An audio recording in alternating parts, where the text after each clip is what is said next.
Gosh, we had such a storm last night. It was horrible. But thankfully it has blown over. No more rain, although it is still very, very windy. We've popped out today to Etretat, which has a really, really lovely viewpoint, which I'm sure some of you will recognise, and also a lovely garden, which I've been wanting to go to for a while. So we're going to have a wander through the village and head up to the garden now, and then we shall go to the beach and viewpoint.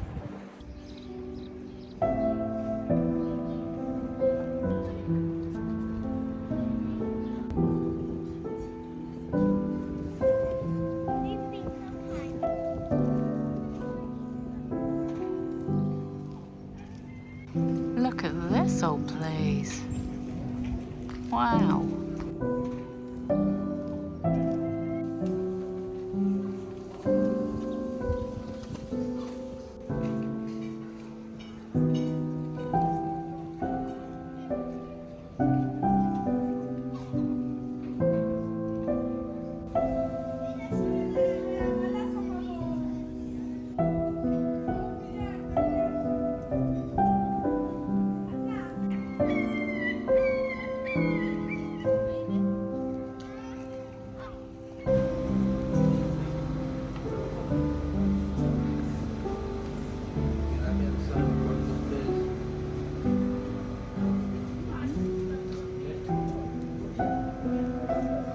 Strawberry?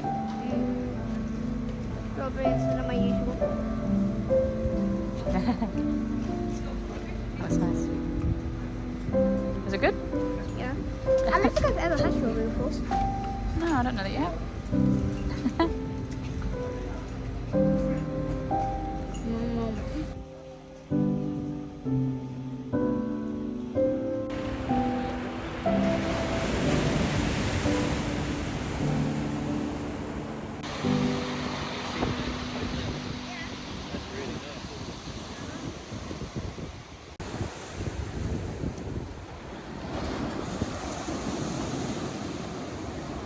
At the moment, I'm quite out of breath. We're just going uphill to find the gardens of Etretat. Up there.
Oh, look at this table. All made out of one solid piece of wood. That's amazing.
Lovely. You look so cute. Very cute.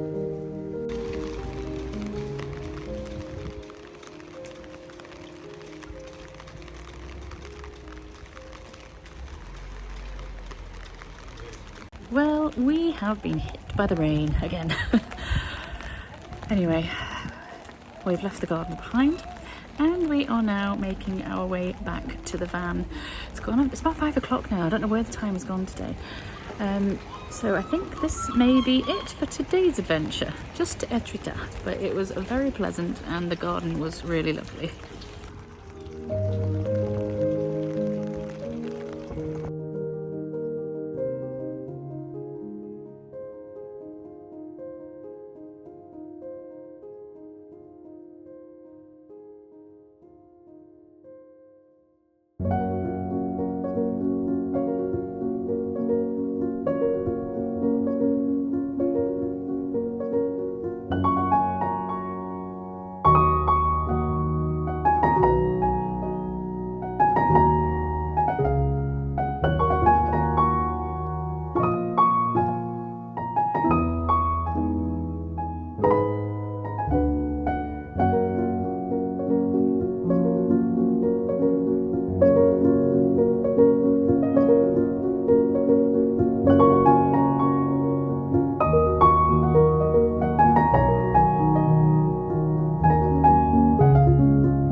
Good morning from Honfleur. So yesterday we left Etretat behind and we drove to Honfleur, which is a beautiful old medieval seaside harbour. This morning we're just having a little wander around. It started raining again. We've not had very much luck with the weather so far, but we're just going to have a little mooch about. We managed to hide away during a rain shower and that's thankfully passed over for now. Mostly it's still drizzling a little bit, but we're going to go and have a little look around the harbour now. Look at this beautiful old street. All these really old timber frame buildings are amazing.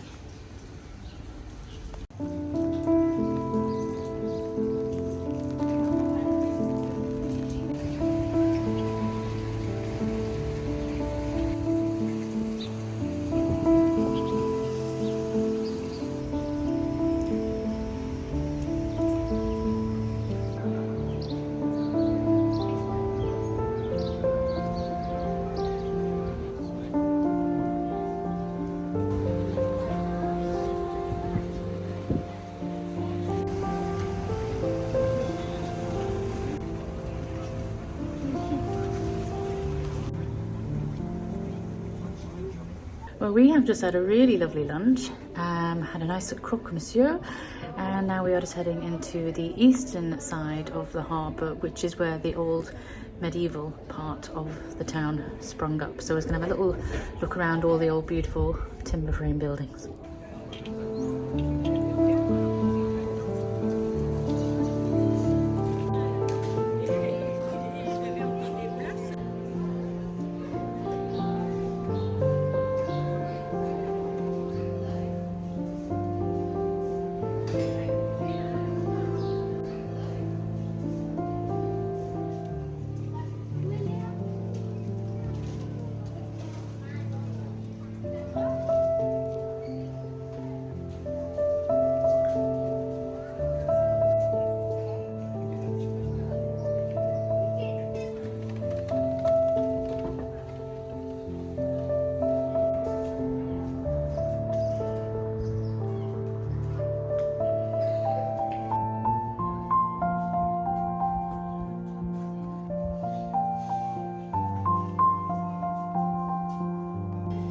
These are such lovely old streets. I love all the cobblestones, and I love all these wonderful wonky timber frame buildings leaning in on each other.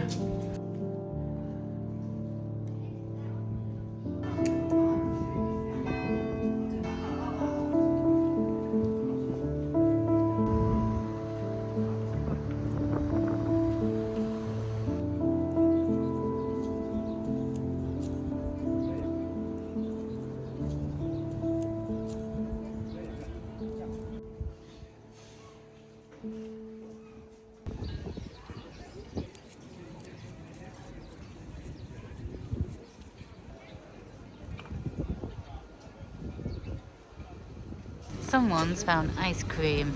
Surprise, surprise. Very good. Tiramisu ice cream.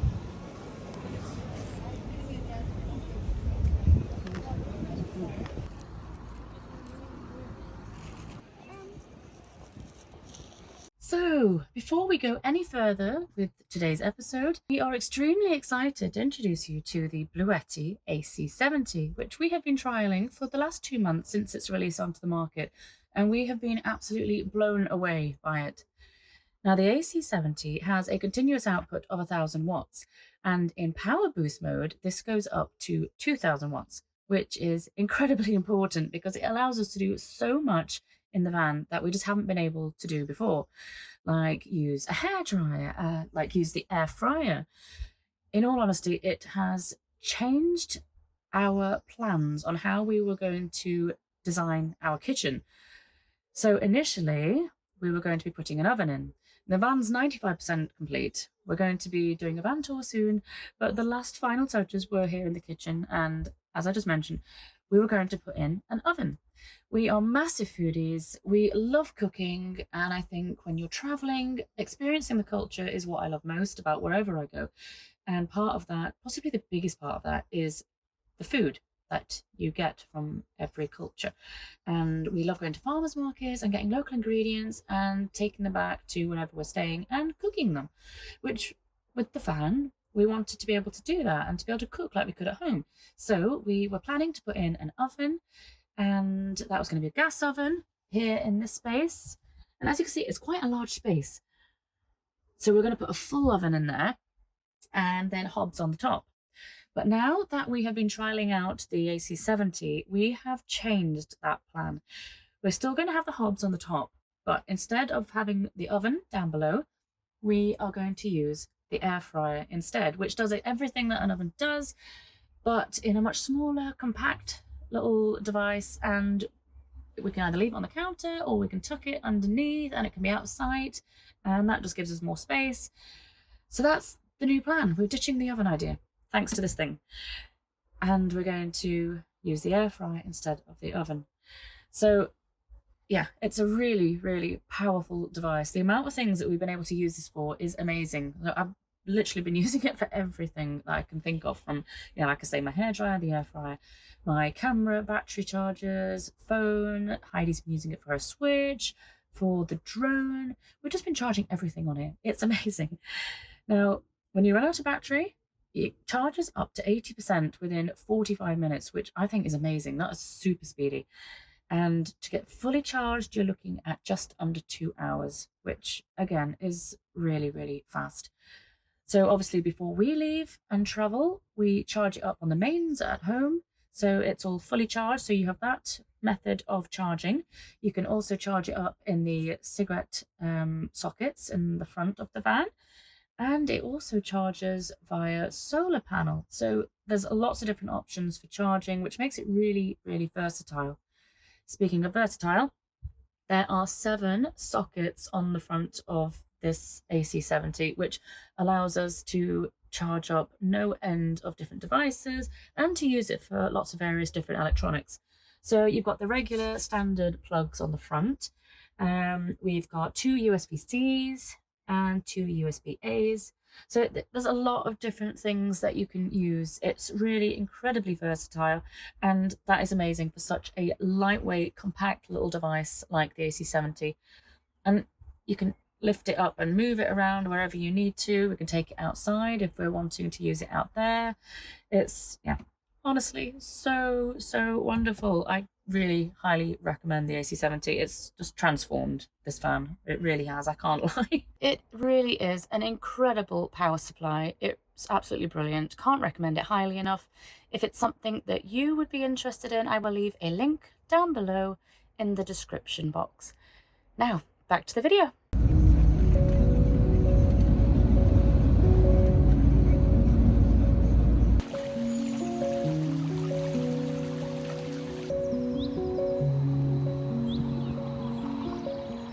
We parked up in a car park next to Chateau de Saint-Germain-de-Livet, a free of charge location for the night ahead.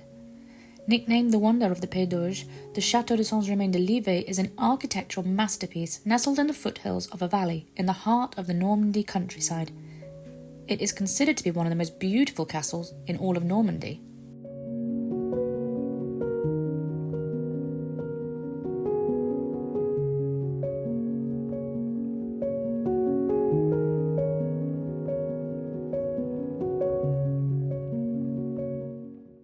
This famous chateau was built by the Tournebeau family, later the Tournebeau de Livet family, between 1561 and 1578, and is now a listed historic monument. The castle is surrounded by a moat, complete with 3 majestic peacocks that wander the grounds.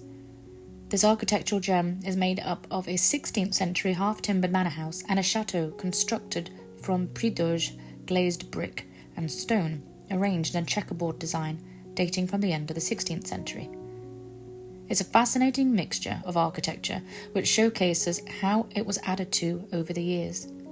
Once upon a time, this castle was a pentagon in shape until one of its owners decided to tear down 2 of the wings, opening the view up out to the garden. So now there are only 3 sides.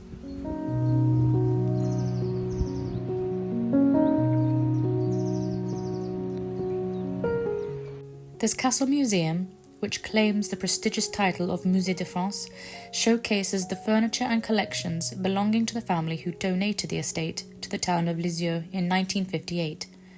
Unfortunately, the house isn't open at the moment as it's undergoing some internal restoration work, but will be open to the public again soon.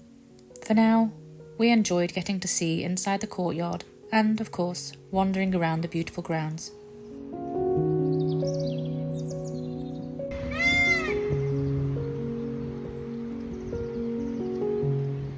The castle is open to the public from April until the first weekend in November.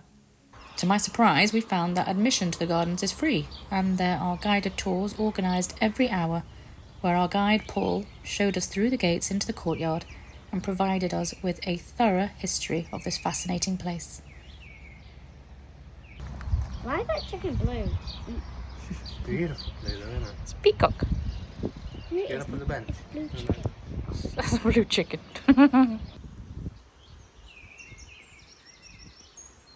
I love all the different architectural styles to this building. It's amazing.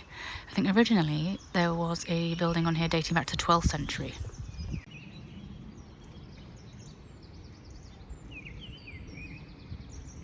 Alright then, just a short walk back to the van. Just across the road from the manor is our car park.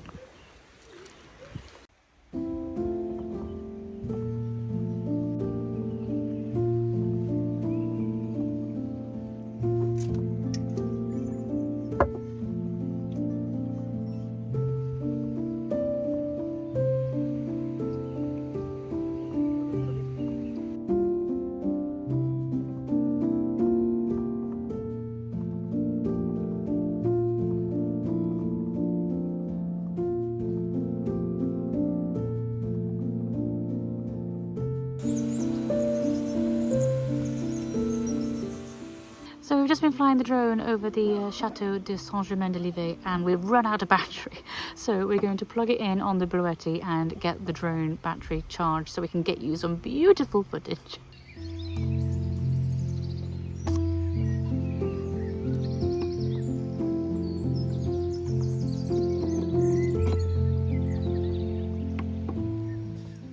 Right, so the drone is plugged in.